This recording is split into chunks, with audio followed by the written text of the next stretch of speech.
Oi, gente, eu sou a Jessie. E eu sou a Andresa. Bem-vindos ao Salão Comunal, o nosso podcast de Harry Potter. No episódio de hoje, nós vamos discutir o penúltimo capítulo de Harry Potter e a Pedra Filosofal. Meu Deus, é o penúltimo. Ai, No alçapão. Somos ansiosas? Só um pouco. só um Acabando, pouquinho. Andresa. Aquelas já começam a ficar nostálgicas, né? Nossa, obrigada, pessoal. Foi uma viagem que nós fizemos juntos. Quero dizer que tá acabando o primeiro livro, né? Que são só... Pois é, são só 7, mas ainda assim, cara, tipo, a gente já tá acabando, tipo, não é que é um sétimo, porque tem livro que é mais longo, mas ainda assim, É. aí dá uma sensação de, tipo assim, de... É um pequeno ciclo concluído. Ai, é isso que eu queria falar, mas eu não sabia as palavras. Ai, Correu vamos bem uma fechar. lágrima aqui. Espera só um pouquinho, daqui a pouco eu volto. Ai, ai. Pois é, vamos discutir o capítulo 16 no alçapão. Andresa, pode ler pra gente a lista de personagens, objetos e feitiços apresentados nesse capítulo? Não temos personagens novos apresentados nesse capítulo. Temos o feitiço Petrificus Totalus e, como locações, o interior do alçapão. Os exames finais de Hogwarts são aplicados e, depois de terminar todos, o trio se senta à beira do lago para descansar. Então ocorre a Harry o que exatamente o estava incomodando todos os dias desde que ele se encontrou com Voldemort na Floresta Proibida. Ele se dirige à cabana de Hagrid e confirma suas suspeitas de que o homem misterioso que presenteou o guarda-caça com o dragão, na verdade queria descobrir como passar por fofo. CSI Hogwarts. Como é que funciona a mente, né, da pessoa? Eu tava lendo esse trecho e é engraçado que ele tá deitado na grama, olhando pro céu e ele vê uma coruja. E ele pensa, coruja, quem me manda coruja é só o Hagrid. Aí começa a linkar as coisas, sabe? Aí Hagrid, o Hagrid que me manda carta, Hagrid, naquele dia o Hagrid foi, o dragão. Quem deu o dragão pro Hagrid? Aí começou, por que deram o dragão? E daí ele, a pessoa queria passar pelo fofo, olhando pra uma coruja. Sou suspeitíssima, porque Pedra Filosofal é meu livro preferido de todos, assim. Tá ficando agora, Mas ainda é mais essa muito releitura, sabe? perfeitinho, muito amarradinho, Muito perfeitinho. Né? Fora aquela parte, né, que a gente já falou que era tipo o furo, né, da história. Tá. Mas, no geral, assim, é muito... todo mundo erra. É muito bem feitinho, assim. O Harry de Pedra Filosofal é muito amorzinho e... Ele é o investigador de Hogwarts, o Sherlock Holmes. Ora, temos o Sherlock Holmes aqui. É ele. O capítulo, ele abre, na verdade, com uma frase interessante, né? Que ele fala assim, algo nesse sentido, né? Nos anos que estariam por vir, Harry nunca saberia como que ele fez os exames, né? Com o medo que ele tava do Voldemort abrir a porta e entrar na sala a qualquer momento. E aí eu queria aproveitar essa frase para falar uma coisa que, na verdade, eu devia ter falado no primeiro episódio e eu esqueci, que é de que esse livro, A Pedra Filosofal, é o único dos livros do Harry Potter que quebra a quarta parede, né? Que ele fala de Harry Potter como sendo uma história mesmo, e aqui o narrador, né, do livro tá falando basicamente que o Harry vai sobreviver ao que quer que ele vá lutar contra, porque ele fala que nos anos seguintes, né, o Harry... Então, tipo assim, ele quebra a quarta parede falando que isso aqui é uma história, né? No primeiro capítulo, acho que abre assim, tipo, na terça-feira monótona que a nossa história começa, ele abre assim, com algo nesse sentido. Então, é o único dos livros do Harry Potter que quebra a quarta parede nesse sentido. E eu que acho é quarta bonitinho. parede, hein? É um termo tipo do teatro, cinema, televisão, livro, porque o teatro ele tem 3 paredes, né? Uma de cada lado e uma atrás do ator. Imagina que você tá em cima do palco. E, teoricamente, existe uma parede invisível entre os atores e o público, né? Essa parede, ela é intransponível, por assim dizer. Tipo, o público não conversa diretamente com o ator, nem o ator conversa diretamente com o público. E aí, uma forma de, tipo assim, de revolucionar a indústria do entretenimento é quebrar a quarta parede. Quando o ator literalmente tá em cima do palco e ele dirige uma pergunta pro público, sabe? É uma forma de mostrar que, tipo assim, isso aqui é uma peça. E você é uma pessoa assistindo essa peça. Mas essa peça não deixa de ser menos peça só porque eu estou reconhecendo que ela é uma peça, sabe? A mesma coisa no livro. O livro, teoricamente, ele é uma história. E aí, quando o livro te fala que ele é uma história, tipo assim, olha, eu sou uma história, eu sou um livro, ele tá quebrando essa quarta parede, entendeu? Que tudo! Jéssica também é cultura. É tipo aquela cena super famosa daquele filme. Esqueci o nome, o filme que o Leonardo DiCaprio ganhou o Oscar. É Revenant, mas como é que chama em português? Enfim, o filme que o Leonardo DiCaprio ganhou o Oscar. Joga no Google que vai sair o nome. Urso. É o filme do urso. Tem uma hora que ele olha diretamente pra câmera. Olhar diretamente pra câmera é uma forma de quebrar a quarta parede. Então, geralmente, nas séries e filmes de TV, eles nunca vão olhar pra câmera. Sim. A não ser que a proposta seja olhar pra câmera. Tipo, The Office, tipo Parks and Recreation, que é tipo, eles estão fazendo entrevistas falando... Modern Family, falando com a câmera, né? Sim, sim. E é uma forma de, tipo assim, de revolucionar essa mídia, né, que a gente conhece, que é TV, cinema, teatro e livros no geral, assim. Entretenimento no geral. E aqui ele quebra falando assim que nos anos seguintes, nos anos que estão por vir, fala uma coisa assim, nos anos que estão por vir, Harry nunca saberia como que ele conseguiu fazer os exames com esse medo que ele tava do Voldemort entrar na sala a qualquer momento. Então, quando ele fala que os anos estão por vir, ele tá ultrapassando ali a linha temporal da história e tá falando que isso aqui é uma história e que nos anos por vir, depois dessa história... Inclusive, essa foi uma das frases que muita gente se apegou, tipo, antes de sair o último livro, falando, não, o Harry vai sobreviver, porque no primeiro livro falava... A própria autora falou que tinha muita easter egg no primeiro livro, que as pessoas deviam se apegar pra saber o final da história. Então, essa é uma das frases que as pessoas mais se apegaram pra tipo, afirmar que não, o Harry não vai morrer, porque aqui tá falando dos anos que estão por vir. E você pode argumentar que os anos que estão por vir é, tipo assim, o ano que se passou na Câmara Secreta, o ano que vem.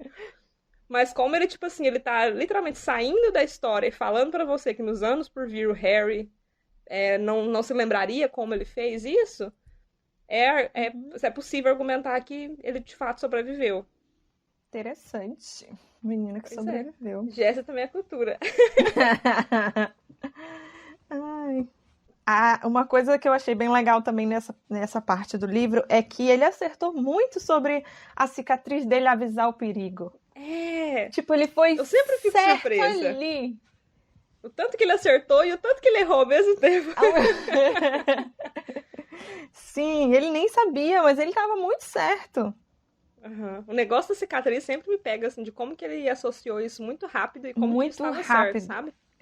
De que a dor na cicatriz significava que o perigo estava próximo.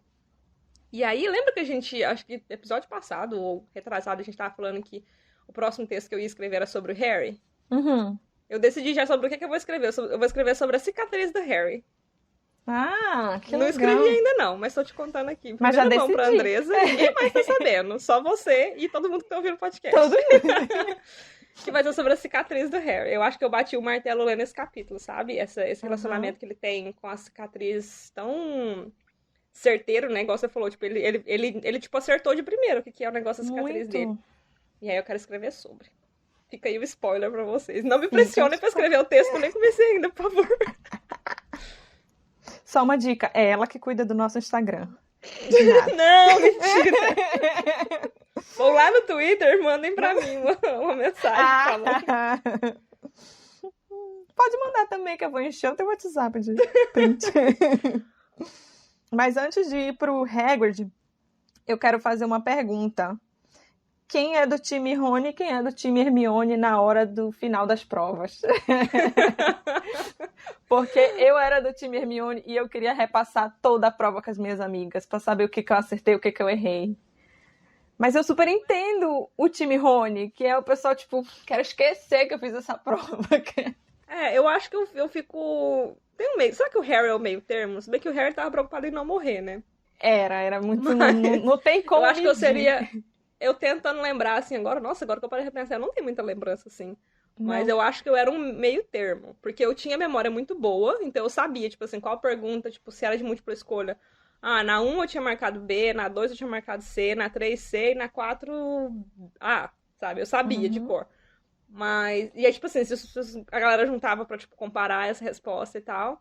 eu juntava, mas eu também não era que começava a discussão, sabe? Igual tipo, a Hermione é que tá puxando o assunto, né? Tipo assim, ai, Aham. qual que você colocou, qual que você respondeu, o que que você Ah, eu era fez, né? muito. Nossa. Eu não era E que quando puxava, mas tinha às vezes eu rascunho, participava. assim, na prova que tu podia fazer as contas, alguma coisa, eu anotava todas as minhas respostas ali pra guardar pra eu ver depois com o pessoal. Gente, Que eu já queria saber, ansiosa é ela. eu acho que eu era um Então, meio termo. vocês digam aí pra gente que time vocês são. Aí a gente tá fazendo essa releitura, né? E eu tô me pegando a cada detalhezinho das ações do Snape, né? O Hum. Snape, ele ameaça de expulsar o Harry da escola, né? Se ele pegar o Harry perambulando pelo castelo à noite, né? Ele fala um negócio assim.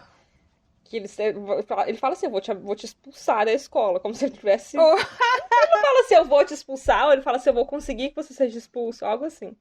Mas ele trata aquilo como se fosse a pior coisa do mundo, né? Hermione Aham. Feelings.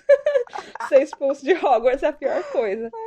E aí eu trato isso como, tipo, uma tentativa dele, né? Aquela tentativa maluca dele de proteger o Harry, né? Que ele, na cabeça do Snape, ele falou assim, esse menino aqui, ele encontrou um lugar, tipo, que ele gosta de estar, que é Hogwarts. Eu vou ameaçar ele de ser expulso pra ver se ele fica quieto, que se ele senta Uhum. esse furico cheio de formiga dele na cadeira e fica quieto. E aí ele não vai fazer mais nada, né? Então eu vou ameaçar de expulsar ele, foi o que ele fez. Só que aí não adiantou. Porque Não o Harry adiantou, falou, não. ah, é, né, Snape? Você tá querendo me roubar a pedra, então eu vou te pegar. Mas foi uma tentativa meio atravessada do Snape de proteger o Harry. Queria saber o que que tu acha. Por que que o Quirrell esperou tanto pra pegar a pedra se desde o Norberto ele já sabia como passar pelo fofo? Excelente pergunta, Andres. Eu vou pedir a ajuda dos universitários. Mandem pra gente, porque que vocês acham?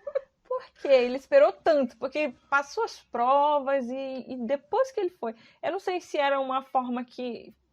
Se foi só agora que ele conseguiu tirar o Dumbledore de lá. Mas a carta que ele mandou, ele podia ter mandado qualquer hora, né? Uhum. Se passando pelo ministro. Então eu não Assim, entendi por tem quê. muitas coisas que acontecem nesse livro que eu acho que são muito convenientes pro enredo e Sim. não condizem muito com a personalidade dos personagens. Igual eu tinha falado com você aquela vez do Draco com o dragão. Por que, que o Draco não falou pra um professor em vez de ele ir lá? O que, que ele ia fazer, sabe? Uhum. Sendo que ele já tinha visto o dragão antes lá na cabana do Hagrid. O que, que ele foi fazer lá na torre à meia-noite? Se ele já tinha visto, ele já tinha, entre aspas, provas, que era a prova ocular dele, né? Uhum. Pra levar pra um professor o fato de que ele tinha visto um dragão. Até pro diretor da casa dele, que era o Snape, que era uma pessoa que eu tenho certeza que tinha muito interesse em ferrar o É, e Harry. ele confia muito também. Uma pessoa que ele confia muito. Então aqui é muito conveniente pro enredo que o Quirrell espere tanto, né, É. pra agir. Mas assim, se a gente for discutir, eu tô com o sentimento que esse episódio vai ficar muito longo, que a gente vai discutir muito e eu tô adorando. Eu acho que, tipo, o Quirrell, ele aceitou de primeiro essa missão, ou esse negócio de se juntar ao Voldemort, porque ele foi enganado, obviamente, né, uma falsa promessa, Aham. né, que o Voldemort fez pra ele. E o negócio ficou muito sério, muito rápido, Uhum. sabe? De repente ele percebeu que ele tinha se metido numa enrascada, tipo, muito grande, que ele tava literalmente com o Voldemort, tipo, preso na cabeça dele, indo aonde ele ia, vendo entre aspas, não o que ele via, mas ouvindo o que ele ouvia. Sim, e ele E tava com muito medo, né? é, A gente então percebe pelas. eu acho que de certa forma, tipo assim, ele enrolou de propósito, sabe? Tipo Uhum. assim, que ele tava com medo de Aham. agir e do que ia acontecer com ele. E E de tava ser certo, porque no pego. final das Aham. contas ele falhou e ele se full, né? Então, É. assim, eu acho, a minha justificativa é essa, mas eu acho que aqui no caso é mais algo conveniente pro enredo. Igual o Aham. negócio do Malfoy, que não faz sentido nenhum com a personalidade do Draco, tipo, não contar pra um professor, sabe? Quando você Aham. para pra pensar no escândalo que ele arrumou por causa do Bicurso, até de levar o Hagrid e o Bicurso pra, tipo, pro tribunal, sabe? Tipo, não faz Sim. sentido nenhum com a personalidade do Malfoy não ter tentado ferrar o Harry e o Hagrid Uhum. com o negócio do dragão. Era mais conveniente pro enredo mesmo. É. Foi tudo para criar aquela situação da torre de astronomia, de esquecer a capa, de ser pego, de ir pra floresta. Do Harry ver o Voldemort na floresta. É, força, a gente força às vezes. Não, assim, eu até entendo, porque eu entendo que enquanto, tipo, autora, ela tinha que, né, ser uma história... ela, igual eu já falei também aqui, que ela é mais uma autora de mistério e de tipo, investigação criminal com todas as aspas possíveis. Mas do que de tipo de fantasia mesmo. Mas que pra fazer esse mistério acontecer, tem que acontecer, tipo, isso, sabe? De ter situações que às vezes não vão ser tão críveis assim, mas a gente releva, porque a história, no geral, é, tipo, muito boa, então. Eu acho que aqui foi mais conveniente pro enredo mesmo, mas, eu acho que o Quirrell ficou com medo, se a gente tiver que analisar pelo Quirrell mesmo. Continuo querendo a ajuda dos universitários, mandem suas respostas. Por que vocês acham que o Quirrell demorou tanto pra agir? Por que vocês acham que o Draco não falou antes? Mandem pra gente no nosso site, salãocomunalpodcast.com.br. Tem uma parte lá de você enviar a sua coruja. Ou você pode entrar em contato com a gente também nas redes sociais, que é o Instagram, Salão Comunal Podcast, e o Twitter, que é Salão Comunal Pod. Diante da incredulidade da professora McGonagall, o trio arma um plano para vigiar Snape até que Dumbledore volte à escola. O plano falha e eles decidem ir por si próprios atrás da pedra. Neville tenta os impedir sem sucesso. Minerva! Levanta o pezinho, né? Levante o pezinho que a gente vai passar um pano. Vai. Eu não, aquela se você for passar o pano, fica à vontade. Comigo hoje é só... Ai, por que ela não acreditou neles de novo, né? De novo. Foi semana passada que eu indiquei Lost aqui ou foi semana retrasada? Retrasada, eu acho. Pois é, eu indiquei Lost e aí eu... semana passada eu indiquei Percy Jackson. Mas aí, eu indiquei Percy Jackson, aí eu comecei a reler Percy Jackson. E eu indiquei Lost, eu comecei a reassistir Lost, né? Eu amo Lost, né? E aí eu tinha abandonado um pouquinho, porque eu tava assistindo séries novas e tal, mas eu voltei pro Lost, porque o bom filho a casa torna. Gente, Lost é minha série preferida da vida. Eu quero assistir Game of Thrones também. Eu tô relendo e tô doida pra assistir também de novo. Pra passar raiva, né? Porque... Não, assim, até uma certa parte é muito bom, depois eu passo raiva. Foi verdade. Acho que a primeira temporada é muito... Aquelas, né, que esquecem da... O que a gente tava falando? Mas eu tava falando de que de Lost. Lost, que tem um episódio que chama Homem da Ciência, Homem de Fé. É tipo Homem de Ciência, vírgula, Homem de Fé. E aí são dois personagens do Lost que eles são muito assim. Tem um que acredita em tudo e tem um que é o cético, que ele não acredita e não sei o quê. E aí, por causa de...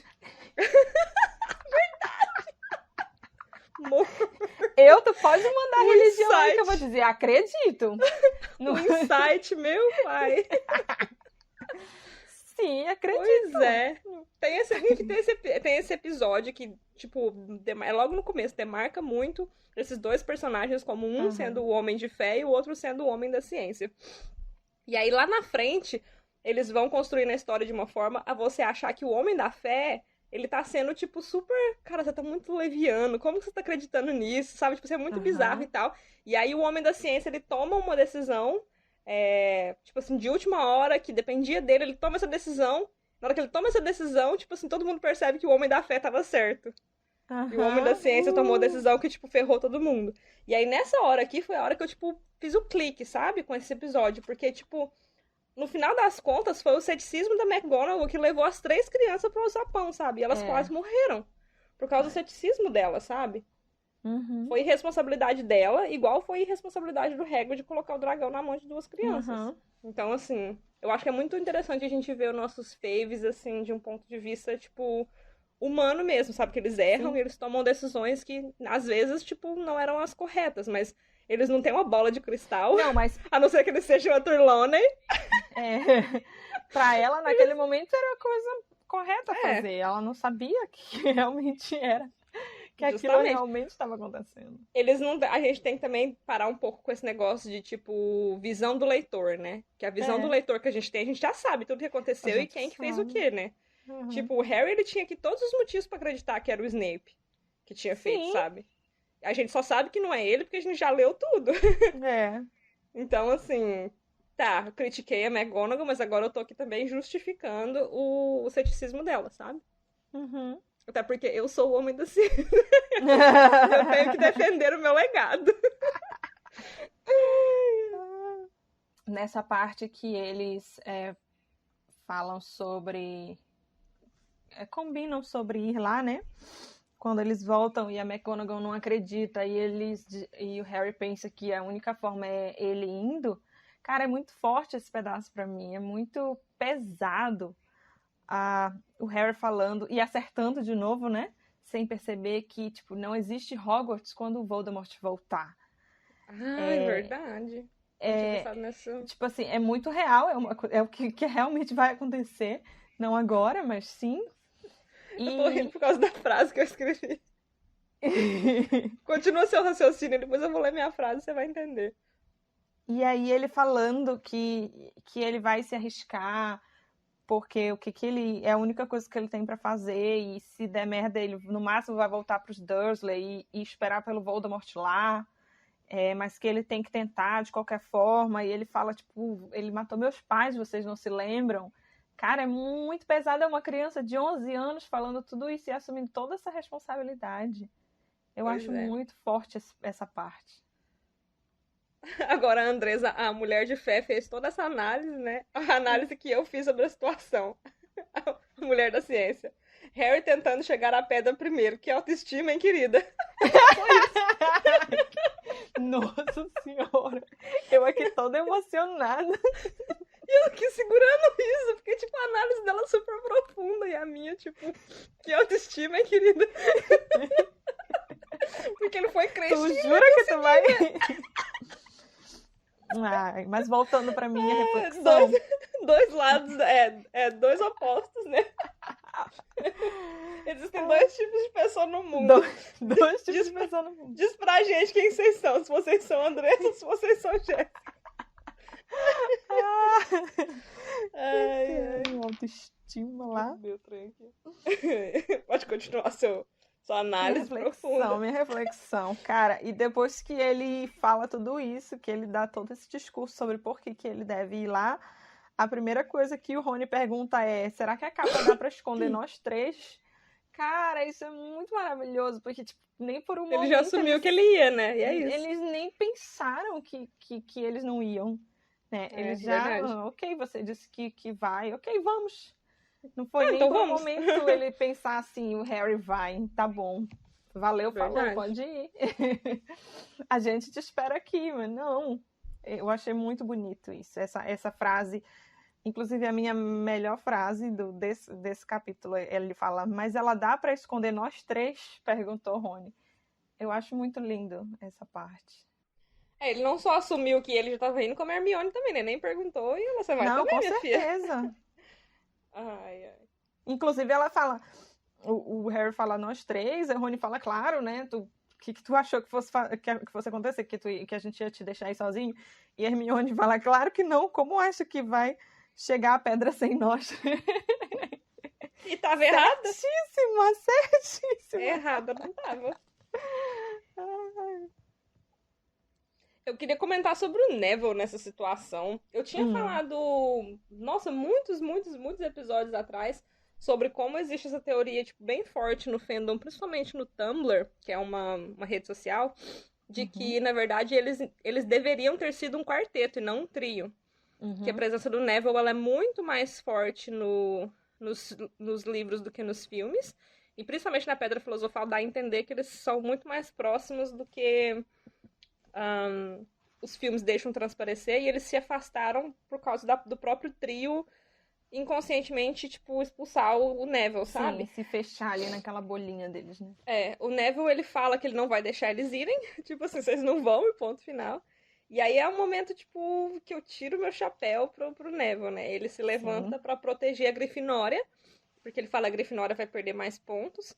E assim, quando a gente entende quem que é o Neville, sabe? Quando a gente sabe quem são os pais dele, a gente sabe, tipo, o ambiente familiar que ele cresceu. Cara, essa cena aqui é fortíssima, sabe? Tipo, ele se levantar pra proteger a Grifinória e se levantar pra proteger o castelo de Hogwarts em si, por consequência... É um prenúncio aqui gigantesco da liderança que ele vai tomar lá no 7º ano, né? Que ele é o líder da revolução estudantil, por assim dizer, né? E aqui é um prenúncio que ele fala, tenta me acertar. Tipo, ele fala, tipo, eu vou lutar com você, tenta me acertar pra você ver. Tipo, ele ia tomar a costa do século se o Harry e o Rony quisessem bater nele. Porque, não que o Harry e o Rony fossem muito bons, mas eles são dois, né? E o Neville é o Neville, então... E o Neville é o Neville. Então, assim, né? Eu achei bonitinho. E aí aqui é Foi. uma hora que, tipo, a Hermione, ela perde a paciência e aí ela faz do jeito dela, né? Ela fala assim, Neville, me desculpa, mas petríficos totalos, queridinha. E aí, plaf, transforma ele em pedra lá. E o É. coitado do menino fica espatifado. Lá e eles vão sem ele. E aí, mais pra frente, vai ter outra evidência pra corroborar essa teoria de que eles deveriam ter sido um quarteto ao invés de um trio. Mas quando chegar a hora, eu falo. Primeiro aqui é só essa questão de que ele se levanta pra não deixar eles irem. E ao invés de, tipo assim, convencerem ele a ir junto, eles tentam convencer o Neville de que eles têm que ir. Uhum. E aí, quando o Neville não aceita, a Hermione perde a paciência e fala, então tá, dá licença, fi. E, tipo, petrifica ele. Se eles tivessem Uhum. tentado convencer o Neville de ir junto, talvez os quatro teriam ido juntos e eles teriam, tipo, solidificado essa amizade em É. quarteto e não em trio. Escapando de Madame Norra e de Pirraça, eles alcançaram a sala onde Fofo está guardando o alçapão e encontraram o cão dormindo ao som de uma harpa. Eles se revezaram em tocar a flauta que Harry levou consigo, uma vez que o som da porta do alçapão rangendo pareceu incomodar o cão. Um a um, eles se jogam pela abertura e caem em algo macio. O Rony querendo dar uma bicuda na Madame Nora. Tudo pra mim. Vamos Só dar um dessa bicudo nela. vez, Só dessa vez. Luísa Mel. Luísa Mel Lembrei do corre meme. aqui. Eu tive uma discussão até uma vez com um colega de trabalho, a Andressa sabe disso. Porque eu falei uma frase em relação a Harry Potter, eu falei uma frase que, tipo, a coragem, ela anda lado a lado com a burrice, né? E pra Uhum. mim o maior exemplo disso é o Harry imitando o Barão Sangrento, sem nunca ter conhecido o Barão Sangrento, sem saber se o Barão Sangrento podia ficar invisível ou não. Ele imitou o Barão Sangrento pro Pirraça, tipo, é muita burrice, porque tipo, podia dar muito É. errado. O Pirraça Uhum. podia falar assim, ó, essa voz não é a voz do Barão Sangrento. E como assim é o Barão Sangrento se eu não tô te vendo, Barão Sangrento? Mas ele foi Uhum. corajoso, barra burro, e deu Barra certo. burro, é. E deu certo. Ele imitou o Barão Sangrento sem nunca ter ouvido ele e só visto ele de longe e deu certo. Então, Grifinória tá ali pulsando no sangue dele. Eu acho a Pedra Filosofal uma adaptação muito boa pra cinema, assim. Tão boa quanto poderia ter sido. Prisioneiro de Azkaban ainda é meu preferido, ainda mais. Eu acho a Pedra Filosofal uma adaptação relativamente boa. Ainda mais pra Uhum. época que o filme foi feito, tipo, literalmente 20 anos Sim. atrás. Mas tem umas pequenas coisas que fazem uma diferença tão grande, mas tão grande na história e que me incomodam muito. Tipo a cena do alçapão. Que pra dar um senso maior de tipo ação, aventura, eles fazem, tipo assim, eles chegam lá e aí o Harry não tem harpa nenhuma, que ele ganhou, desculpa, não tem flauta nenhuma que ele ganhou do Hagrid, e a harpa para de tocar, eles não têm flauta, e aí o Fofo ataca, e aí eles pulam no alçapão porque não tem pra onde ir, eles têm que pular no alçapão ou o Fofo vai comer eles. E Uhum. não é assim que foi no livro, né? Foi igual você falou, tipo, Sim. foi uma escolha que eles fizeram, né? O Rony falou, tipo assim, vai caber nós três debaixo da capa? E aqui nessa hora, tipo, o Harry fala, se vocês quiserem voltar, eu não vou culpar vocês, tipo, eu tô super de Uhum. boa, sabe? Peguem a capa, eu não vou precisar. E eles falam, tipo, cara, tá doido, a gente veio até aqui, a gente vai entrar com você. E eles escolhem entrar no alçapão, sabe? Sim. E é um momento que eu acho que até a Hermione vai relembrar esse momento depois, lá em Enigma do Príncipe, quando ela fala de ir com o Harry pra caçar as Horcruxes, né? Ela fala, tipo assim, a Uhum. gente fez essa escolha, tipo, anos atrás, no dia que a gente decidiu descer no sapão com você, sabe? Tipo, a gente Uhum. vai com você, tá doido? E aí. Ah, eu acho que é um negócio tão pequenininho, mas que pra mim faz uma diferença tão grande no É. quesito da amizade deles, assim.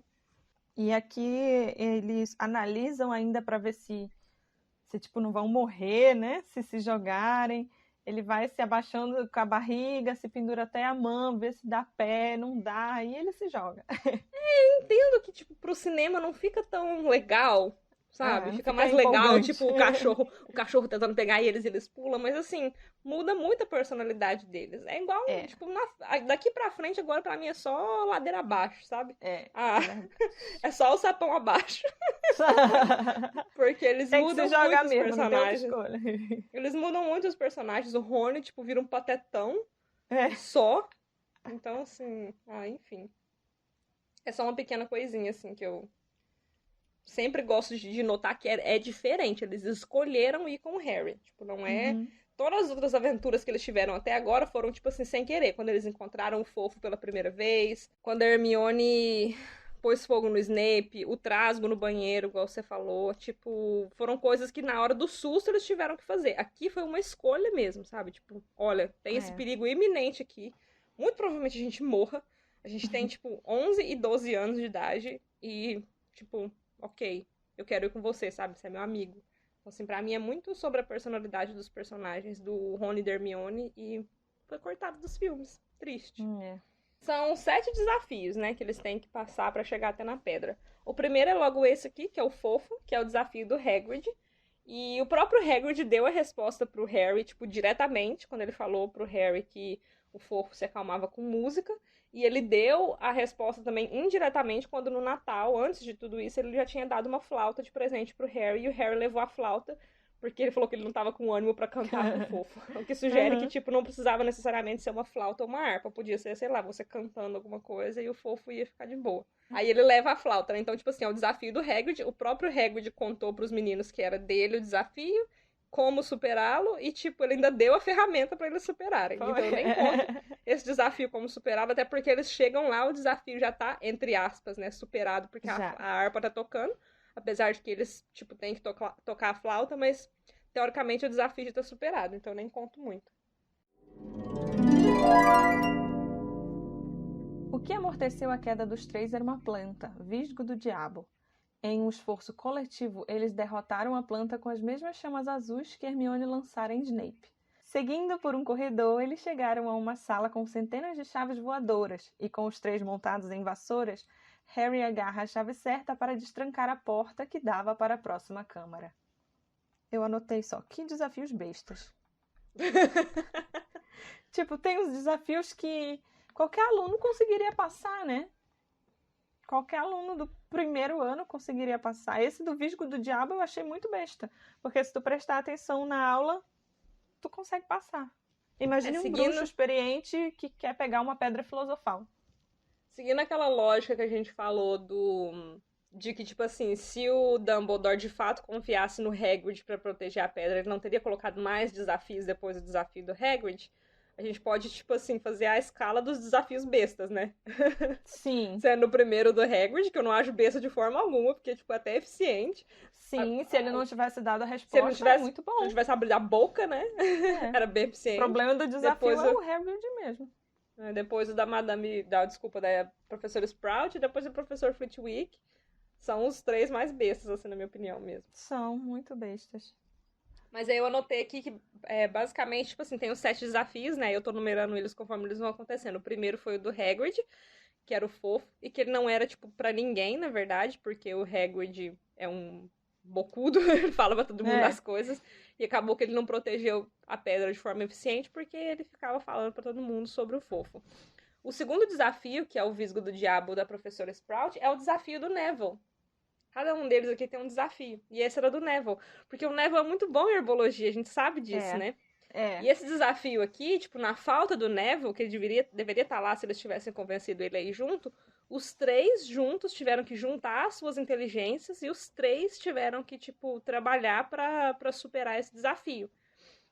E mais uma vez, diferente do filme, que o Rony virou só um alívio cômico nessa cena aqui, de fato, ele que impulsiona a Hermione a pensar, né? Tipo assim, você é bruxa ou não, minha filha? Tipo, faz um fogo aí. E é isso, os três têm que trabalhar juntos porque o Neville não tava lá pra resolver o desafio por ele mesmo. E aqui também é um prenúncio de uma cena de Relíquias da Morte muito legal, que é quando eles vão pra Casa dos Gritos, depois que o Voldemort, tipo, convoca o Harry, né, a seguir ele. Não, desculpa, eu acho que é antes disso. Quando o Harry vê o Voldemort na Casa dos Gritos com o Lúcio Malfoy, ele vai atrás dele, né? E aí os dois vão junto com ele, o Rony e a Hermione, e eles vão entrar no Salgueiro Lutador, e aí o Rony fala um negócio tipo assim, que pena que o bichento não tá aqui pra apertar o nó na base do Salgueiro. E a Hermione fala, você é bruxo ou não? Faz alguma coisa. Aí ele faz Wingardium Leviosa, e aí com um galho ele cutuca o nó. Então, tipo assim, é um paralelo que acontece no livro 7. A gente ficou de sempre marcar aqui, né, os paralelos entre o livro 1 e o livro 7, e esse é um deles. O terceiro desafio é o desafio das chaves encantadas, que é do professor Flitwick, que é o desafio do Harry.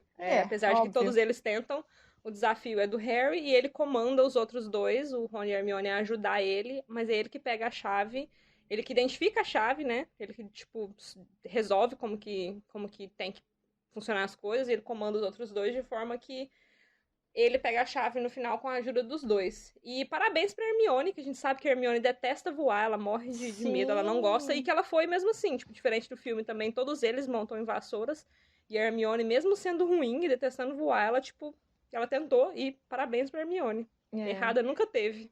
Não. E só um adendo, no filme, as chaves viram louquinhas, né? Quando eles montam na Elas, vassoura.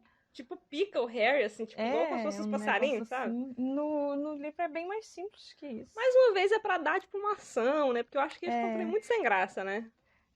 Se bem que eu acho que se eles colocassem os três voando em vassouras, ia ficar divertido. Tipo, as pessoas também iam ficar, tipo, melhor do que legal. fazer a chave louca. Pela primeira vez, a gente ia ver o Rony e a Hermione, tipo, voando, sabe? Porque a gente só foi ver o Rony dava voando. Muito trabalho. A gente só foi ver o Rony voando lá em Ordem da Fênix, quando ele entra no time. E a Hermione nunca. Não, minto, na sala precisa. Não, na sala precisa. É verdade. Em Relíquias da Morte. É a única vez que a gente vê eles voando. Na câmara seguinte, o trio encontra um tabuleiro gigante de xadrez de bruxo. E eles têm que tomar o lugar das peças e jogar para passar para a próxima câmara. Rony comanda o jogo e garante a vitória mesmo se sacrificando. Melhor cena, né, meus amigos? É a melhor cena, realmente. Tipo, a minha cena preferida de Pedra Filosofal é o xadrez de bruxo. Porque eles fizeram com, tipo assim, no cinema tem efeitos especiais e tem efeitos práticos. Tipo, efeitos especiais é quando eles pegam e fazem o trasgo, por exemplo. A tela verde. Eles fazem a cena do trasgo totalmente, tipo, virtual, sabe? É como se fosse um desenho que eles trazem à vida, por assim dizer. São efeitos especiais. É completamente digital. Digital, era essa palavra que eu tava procurando. Dos criadores de mensagem vocal, vem aí. Mensagem vocal. Inclusive, vocês podem mandar mensagem pra gente no episódio passado, a gente esqueceu de falar. É verdade. Né? Que vocês podem mandar para o nosso e-mail. Vocais. Recebemos mensagens vocais. Qual é o e-mail mesmo? Quem quiser comentar pode mandar um clipe de até 60 segundos pro nosso e-mail, que é contato@salãocomunalpodcast.com.br. E aí a gente vai colocar o áudio de vocês aqui no próximo episódio. Sim. O que eu tava falando mesmo? Dos efeitos práticos. Eu também esqueci o que eu tava falando. Efeitos especiais e efeitos práticos. Tipo, efeitos especiais são efeitos, tipo, digitais, igual você falou, que eles são criados virtualmente. E os efeitos práticos, eles são, tipo, igual aquela cena do xadrez de bruxo. Eles construíram as peças em tamanho gigante e eles, tipo, motorizaram as peças para as peças andarem, tipo, de verdade, na vida real, com o ator montado nela, tipo, o Rupert montado no cavalo, sabe? E, nossa, aquilo pra mim é tipo magia trazida à vida real, sabe? Você olha aquilo lá e fala assim, cara, é xadrez de bruxo mesmo. Imagina. Se bem que tem aquela cena que, tipo, logo no começo, que ele testa se é um xadrez de bruxo mesmo, né? Que a pecinha faz assim, tipo, eu tô fazendo faz assim, como se vocês pudessem ver no podcast. Né? Que a pecinha tira as espadas e quebra a outra, que é digital, mas na maior parte da cena ela é feita em efeitos práticos, e isso pra mim é a magia trazida das páginas pra tela, assim, sabe? Então, o quarto desafio é o xadrez de bruxo, que é da McGonagall, né? E é claramente o desafio do Rony. Sem defeitos, o Rony comanda ele mesmo fala, né? Sem ofensas, mas tipo assim, gente, eu sou melhor que aquele meme da Tula Luana, né? Vocês têm que entender que algumas pessoas, elas estão em cima. É o Rony falando que ele é o Rony falando do xadrez. Esse meme vai pro Instagram. Bons assim, é isso. Esse meme vai pro Instagram. Mas enfim, é o desafio do Rony, sem dúvidas nenhuma. Os dois participam, entre aspas, né? O Harry e a Hermione, mas o desafio é do Rony. E aí eu queria trazer uma analogia aqui que eu li naquele site mugglenet.com, que é um fansite de Harry Potter dos Estados Unidos, salvo engano. E esse artigo é de 2015, mas eu sempre achei ele muito interessante. É uma análise sobre o jogo de xadrez e como que algumas coisas que aconteceram depois, elas foram contadas nesse jogo de xadrez agora. Inclusive, o título do artigo é O Jogo de Xadrez que Durou 3 Livros. E a gente até entrou em contato com o pessoal do MuggleNet para saber se a gente podia traduzir o artigo na íntegra e postar no nosso site, mas por enquanto não temos respostas. Grava 2 áudios. Que... Grava uma parte dizendo que eles aceitaram e dizendo que eles negaram. Ai, dedos cruzados, gente, para que eles aceitem, porque assim... foi o argumento que a gente usou com ele, sabe? De que nem todo mundo é privilegiado o suficiente para falar inglês e que é um artigo muito bom mesmo. A gente daria todos os créditos devidos a quem escreveu e ao site do MuggleNet. E que a gente ia comentar no nosso episódio do podcast, só por cima mesmo, a questão da análise que foi feita, porque é muito brilhante mesmo. E aí eu vou fazer essa análise, vou trazer tipo, um resumo dessa análise aqui para vocês. Essa análise fala que tem 6 pontos tipo básicos desse jogo de xadrez do Rony. O primeiro é o cavalo que foi tomado pela Rainha Branca. O segundo é o Rony falando, eu tive que deixar isso acontecer, te deixa livre para matar o bispo, Hermione. O terceiro é, 2 vezes o Rony percebeu bem na hora que Harry e Hermione estavam em perigo. O quarto é uma parte que fala que o Rony estava tomando tantas peças brancas quanto eles tinham perdido as pretas. Eles estavam jogando do lado preto do tabuleiro e a máquina, né? O computador, no caso, a McGonagall, era as peças brancas. A quinta parte é o Rony sendo morto pela Rainha Branca, né? E a sexta é o Rony falando, né? Quando ele fala que ele vai se sacrificar para a Rainha Branca, que isso te deixa livre para tomar o rei, Harry. Então, se a gente pegar esses 6 pontos aí e, tipo, destrinchar eles, de acordo com, mais uma vez, com o site lá do MuggleNet, essa análise não é nossa, a gente só tá trazendo aqui para vocês porque é interessante mesmo, só para deixar bem claro, não é minha, não é da Andresa, tá?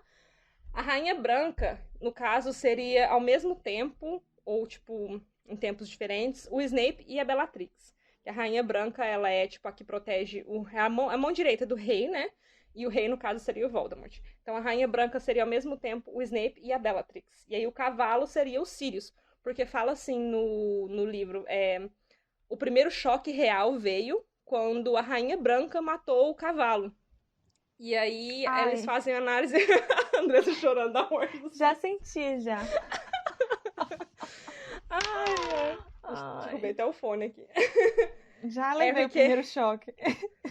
Porque na verdade, tipo, se a gente for considerar os acontecimentos dos livros, a primeira morte, assim, da Segunda Guerra Bruxa foi o Sirius, né? E que pegou todo mundo de surpresa. Tem muita gente que fala que o Cedrico ou até a própria Bertha Jorkins foram os primeiros mortos da Segunda Guerra, mas como eles foram mortos, tipo, antes do Voldemort ressurgir mesmo, eu acho que não entra muito na conta, e aí o pessoal do MuggleNet também acha que não entra muito na conta. Que seria, no caso, o Sirius mesmo. Então a Bellatrix matou o Sirius, e esse foi, tipo, o primeiro grande choque, né, deles na Segunda Guerra. E também no jogo de xadrez, quando a Rainha Branca tomou o cavalo.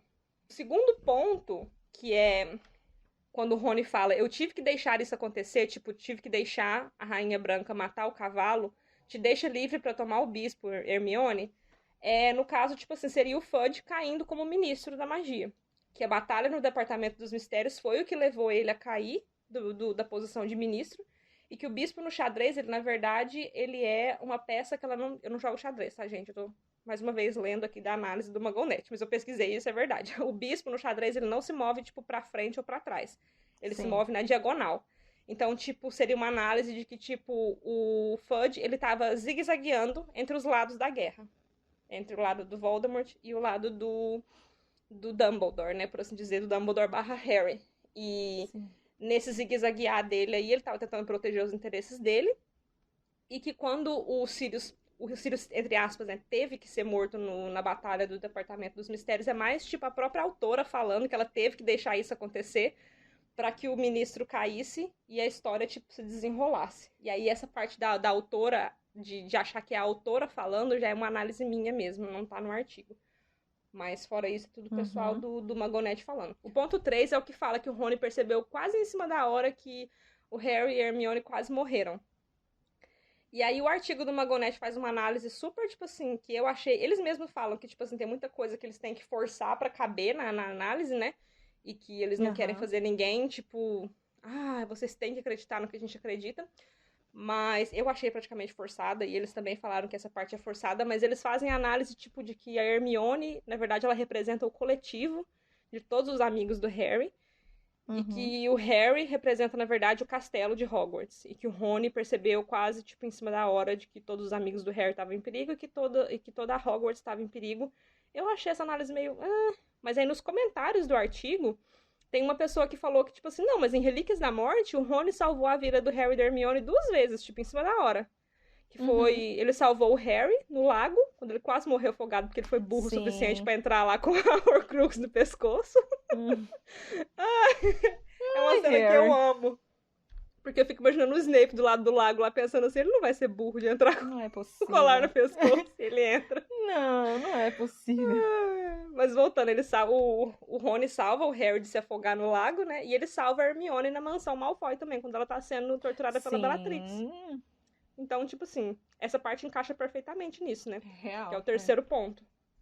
O outro ponto é a parte que fala que o Rony estava tomando tantas peças brancas quanto as peças pretas estavam sendo tomadas dele. E aí, no caso, o Rony seria uma análise, tipo, uma metáfora pro próprio Dumbledore, que no Departamento de Mistérios, naquela batalha que tem lá, quando ele chega todo poderoso lá, ele já chega, tipo, prendendo todos os comensais num canto, assim, tipo, como se fosse nada. Nada. E aí ele vai batalhar com o Voldemort, sabe? Tipo, ele é super poderoso e tal. É bem assim e mesmo que o Rony faz. E ele, tipo, toma os comensais, tipo, prende os comensais, entre aspas, sem esforço algum. O ponto 5 é onde o cavalo barra Rony, né, se sacrifica pra Rainha Branca. E aí é essa hora aqui que a Rainha Branca troca de Bellatrix pra Snape. Porque a Bellatrix, ela era, tipo, a mão direita do Voldemort até a batalha do Departamento de Mistérios. Tanto ela quanto o Lúcio Malfoy eram super, tipo, eles estavam em boa... de bom grado, né, do Voldemort. E aí eles fracassaram lindamente. O Lúcio Malfoy foi até preso.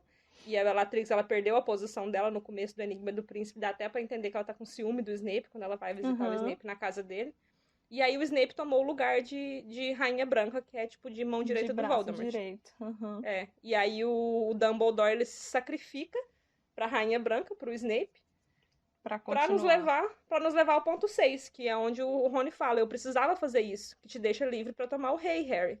Então, tipo assim, o Dumbledore se sacrificou pro Snape, porque isso deixava o Harry livre pra tomar o Voldemort, pra derrotar o Voldemort e ganhar o jogo.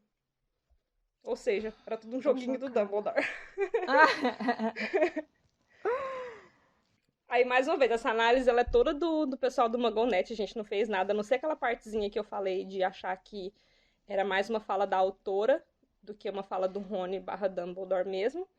E acho que cabe bem aqui. Eles colocaram no título do artigo de o jogo de xadrez que durou 3 livros, mas na verdade, se você contar com o acontecimento de Relíquias da Morte, é mais de 3 livros. Mas eu achei bem interessante a análise e eu quis trazer. Eu não sou muito fã de xadrez, eu acho bem chato.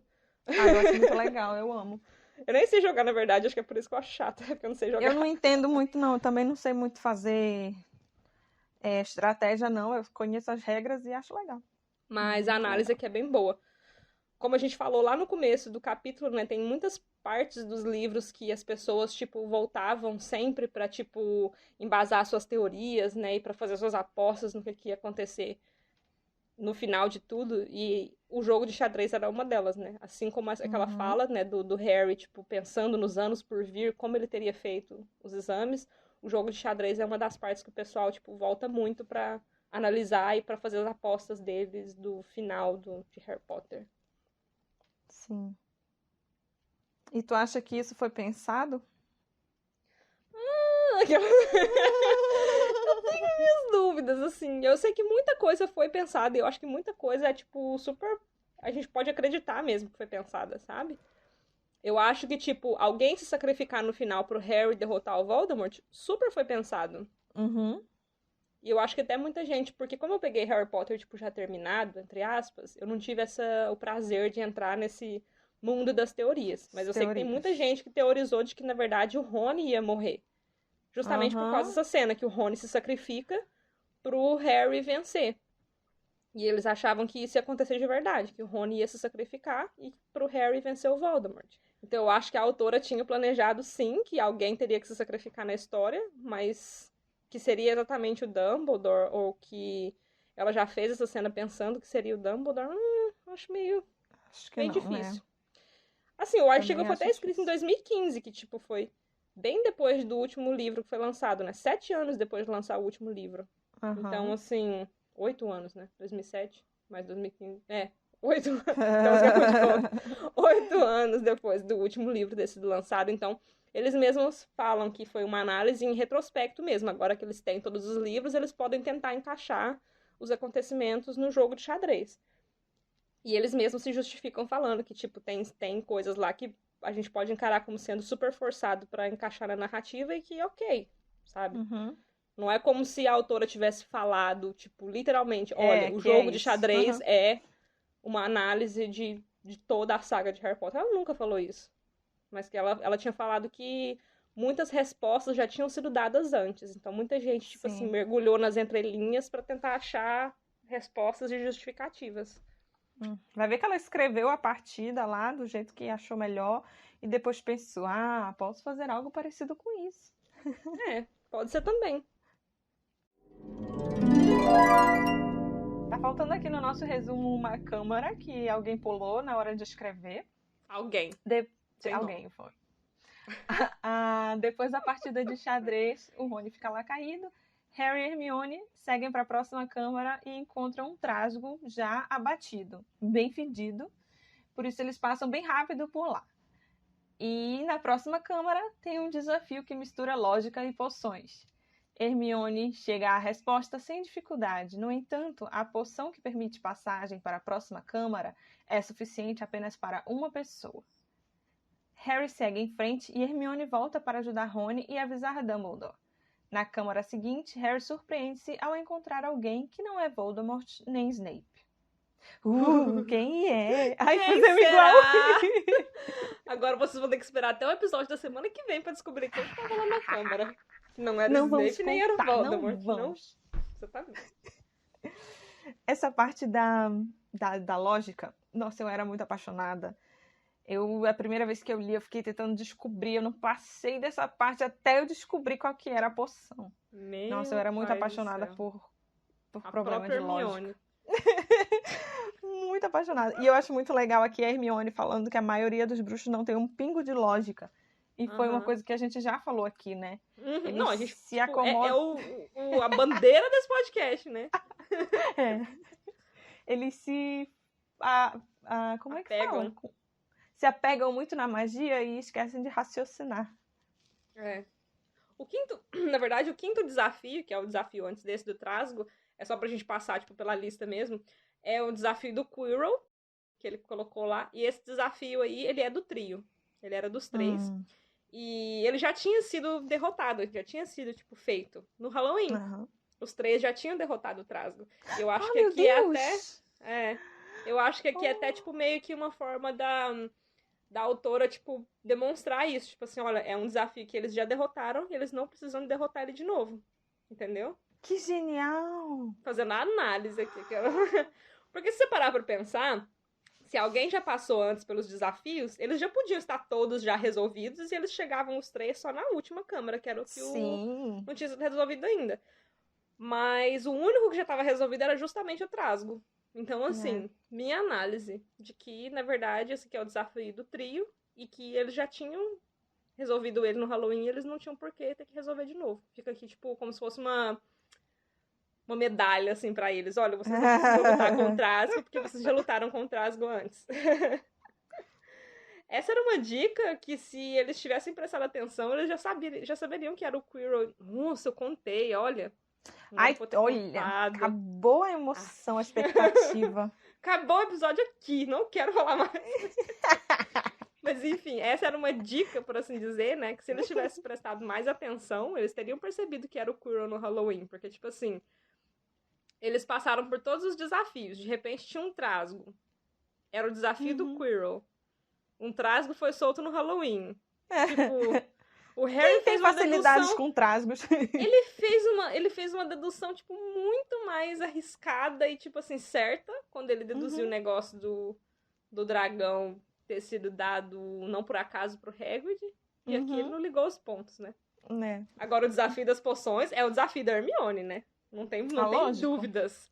Porque, tipo assim, ele é completamente resolvido por lógica, igual você falou, ela é nascida trouxa, então ela não dependia de magia. Enquanto criança, e ela só foi aprender sobre magia agora que ela foi pra escola.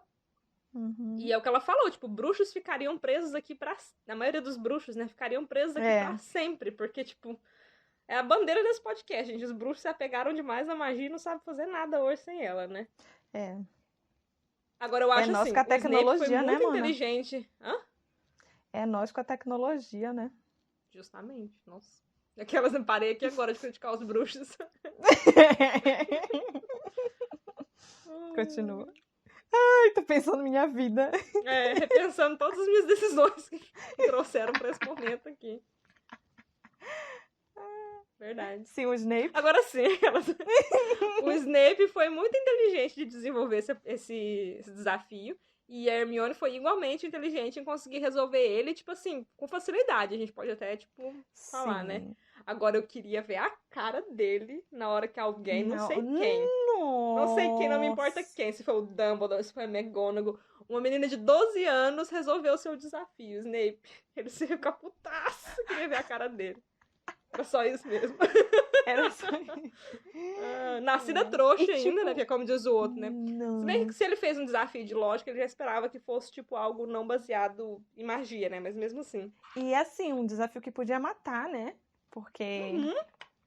Não é? Era um veneno. Se a pessoa não ali. tivesse 100% de certeza, ela poderia morrer. E eu consigo ver a Andressa de 14 anos lendo lá e pensando assim, eu vou morrer se eu não conseguir resolver Nossa, isso aqui. Peraí. nem fale um negócio desse. Anotando no caderninho e tipo assim, Exatamente. eu preciso resolver. Exatamente. Era eu mesma.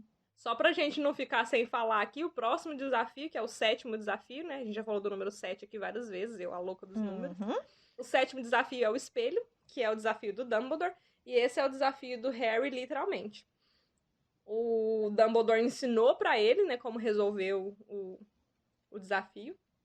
Ele até falou pro Harry algo, tipo assim, da próxima vez que você encontrar o espelho, eu espero que seja, tipo... Não lembro como é que ele fala. Em outro lugar?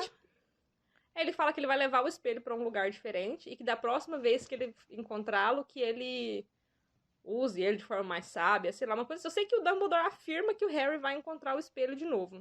O que já nos leva aqui a discutir o tanto que o Dumbledore, tipo, fez de propósito pro Harry estar aqui nesse momento, nessa hora, sabe? Sim. Mas só pra gente, tipo, discutir só por cima, porque semana que vem tem mais, né? Mas o Dumbledore ensinou ele como resolver o desafio. Basicamente, ele falou que era pro Harry resolver esse desafio. Quando ele falou pra ele lá no Natal do espelho.